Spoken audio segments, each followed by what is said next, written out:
Ibang balita, nakabalik na sa bansa si Vice President Sara Duterte matapos ang halos isang buwang pananatili sa the Netherlands. Ayon sa Office of the Vice President, mag-aalas 10 kagabi nang lumapag sa Ninoy Aquino International Airport ang commercial flight na sinakyan ng bise. Wala nang ibang detalyeng inilabas ang OVP, pero nakatakda raw sagutin ng Vice Presidente ang iba't ibang issue tungkol sa kanya sa mga susunod na araw. Matatanda ang March 12 nang magtungo sa the Netherlands si VP Sara.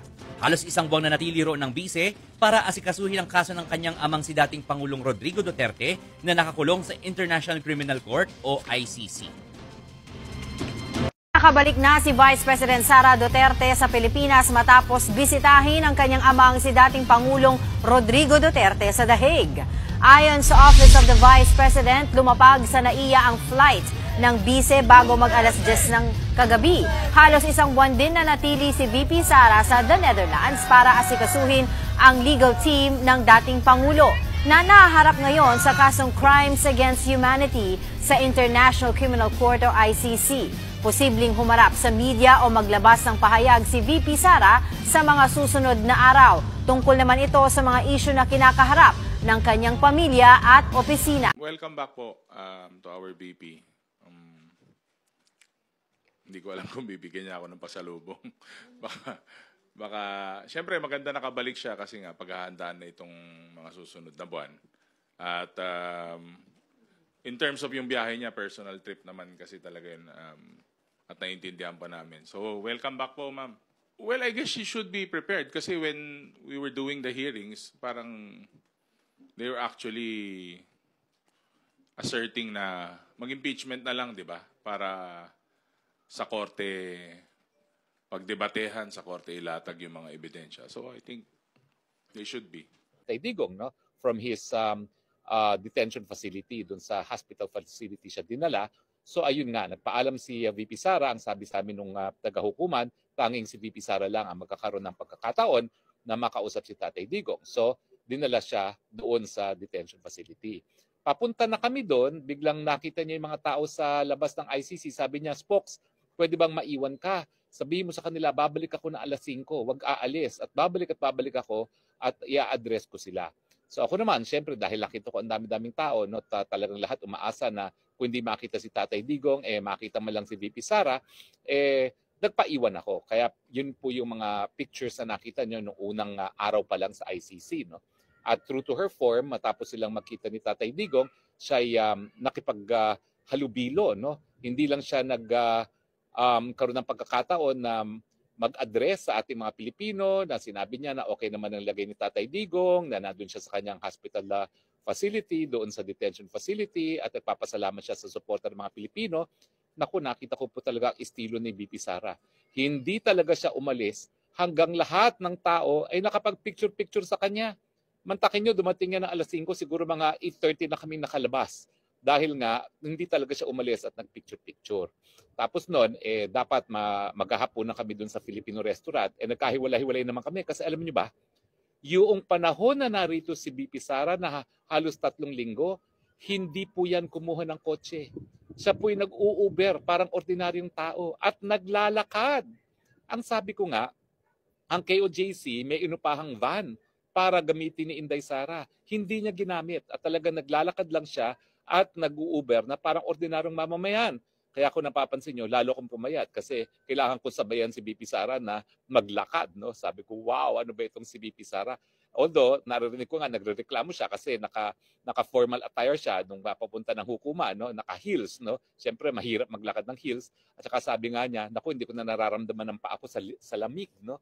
Pero anyway, so yun po yung unang araw. Sa pangalawang araw, kita na naman kami. Doon po kami unang formal na nagkita na ng nila ES. Kumain kami nung kagabihan. At kumain kami sa isang Chinese restaurant na Fusion. No? At yun, nag-usap sila ng ES kung anong mangyayari. At may mga bulong-bulong na sila ng ES na hindi ko na alam. No? Pero nung gabing yun, nakapag-usap kami tungkol dun sa kaso. No? At ang kanyang linabas yung naging decision nga ng ICC dun sa pre-trial, no? Dun sa hindi pre-trial kundi dun sa preliminary investigation kung saan nabigo ang Pilipinas na hindi nga ipagpatuloy ang preliminary investigation at binigyan ng basbas ng pre-trial chamber na umusad yung pre-trial ng kaso ni Tatay Digong. No? Anyway, nung ko nakita na doon siya talaga nagdedesisyon kung sino ang magiging abogado, at syempre, maraming mga nag-a-apply na abogado, no? Pero meron na siyang na-pre-screen at she stood by her choice. Now, anong nakita ko doon sa talagang nakapili siya at she stood by her choice? Alam niya kasi na maraming maglalabi ng mga abogado at kaya sinabi lang niya, nako, wag na natin atensyonan yan siguro, no? At meron na siyang napili, she's decided to go by her choice, no? Come what may, no? At sabi nga niya, kung nagkamali ako sa pagkakapili kay Kaufman, then it's my fault, no? So doon naman ako humanga, no? Kasi talagang sa dami ng naglalabi, sa akin lang, no? Mga 8 taong naglalabi na kunin silang abogado, no? Si VP Sara was very resolute ang tawag siguro doon, no? Resolute dahil nga meron na siyang desisyon at hindi na siya nagbago.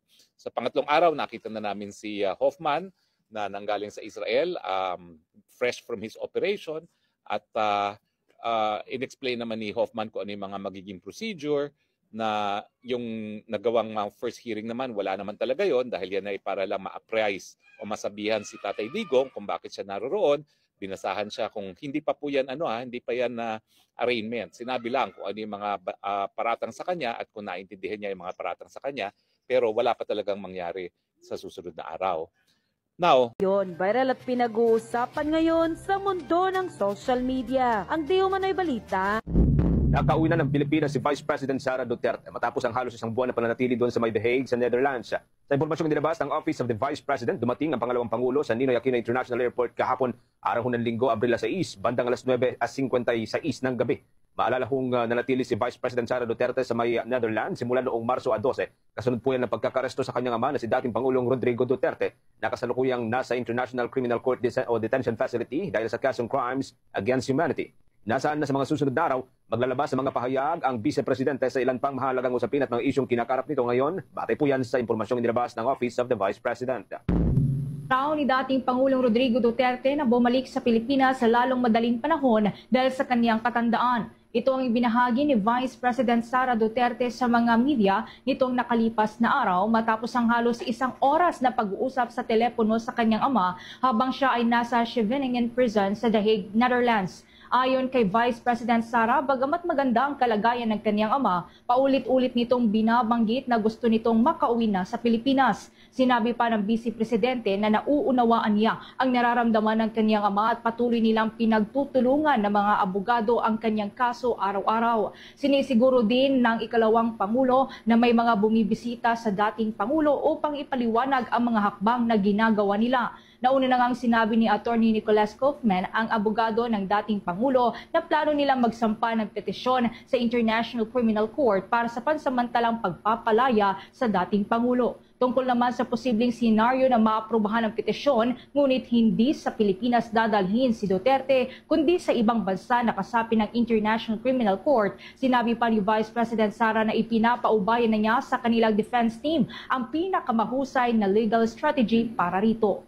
Hindi naman na umaasa si Vice President Sara Duterte na makakatanggap pa ng hustisya ang kaso ng kanyang ama na si dating Pangulong Rodrigo Duterte sa ilalim ng kasalukuyang Administrasyong Marcos. Sa isang panayam ay iminungkahi ng Vice Presidente na hindi na niya nakikita na magkakaroon ng sapat na hustisya at tamang proseso ang kaso ng kanyang ama mula sa panig ng gobyerno ng Pilipinas dahil sa umano'y ginawang extraordinary rendition ng administrasyon sa dating Pangulo. Kasunod nito ay hiniling naman ng pangalawang Pangulo na hindi na sana ito mangyari pa sa ibang kapwa Pilipino na siyang rason anya kung bakit nagsasagawa ng mga pagdinig sa Senado tungkol sa proseso ng pagkakaaresto sa dating Pangulo. Sa pamamagitan na niya ng mga pagdinig na ito ay maaaring magkaroon ng mga sapat na rules, guidelines at bumuo ng batas ang Senado para maiwasan na anyang muling magkaroon ng ganitong mga klaseng sitwasyon. Narito pa ang karagdagang pahayag ni Vice President Sara Duterte.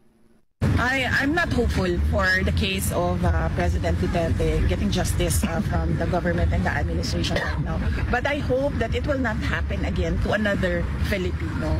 So that is the value of the committee hearings right now. Maybe they can come up with rules, guidelines, or laws that that thing that happened to President Duterte, like it's called extraordinary rendition in international law, doesn't happen to others. So it would be a parang an example of what should not happen to a Filipino inside our country on Philippines. Bahagi po yan ng panayam kay Vice President Sara Duterte doon sa The Hague, Netherlands bago po siya bumalik na dito sa Pilipinas. Samantala, nais naman ngayon ni dating Pangulong Rodrigo Duterte na mapabilis na ang takbo ng kaso sa kagustuhan nito na makauwi na ng Pilipinas. Kwento kasi ng Vice Presidente, ipinahayag ng dating Pangulo na siya ay matanda na